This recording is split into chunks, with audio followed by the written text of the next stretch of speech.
do you know why it's called functional medicine? Well, simply because it follows the pathway. Well, not the pathology, but the physiological. Okay. So, functional in the term, it allows the body to function as it was always intended to.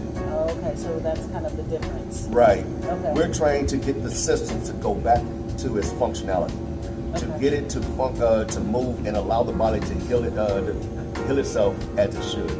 Health and healing is always the goal, and there's a functionality to everything. We just have to figure out the first way by putting an axe to the root. Okay. And so I've heard some principles of functional medicine. What would you say the most common or the most critical principles to understanding how functional medicine benefits people? In terms of, I've heard you mention gut health. I've heard you mention microtoxins, inflammation. Like, could you summarize that for us? You have to be extremely proactive and understanding that gut health is one of the primary reasons most of us begin to express any other type of fruit.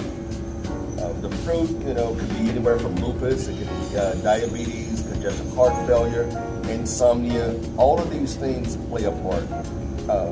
There are many others that fit on the fruit.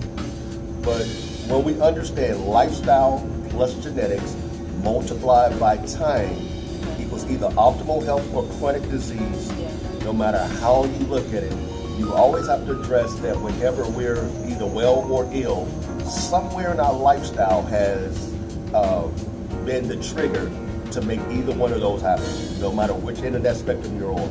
Okay. And overall, health is a spectrum when it comes down to it, because there's various levels that we may be, whether we know it or not.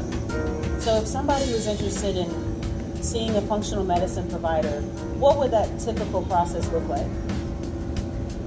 In many regards, what tend to happen is we try to find out what a person is dealing with, what fruit has actually been expressed, and then we do various blood tests as well as even urine, and sometimes for some of us we even do stool sampling.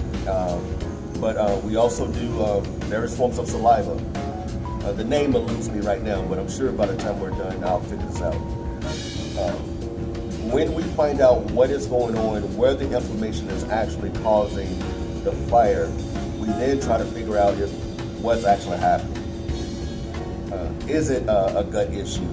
Are we eating too much processed food? Are we not eating enough fruit and vegetables? Are we not eating enough clean meats? Your organic chickens, your grass-fed beefs, your wild-caught fish, things that don't have grain. And by grain, I do mean mold, things that could potentially hold mold.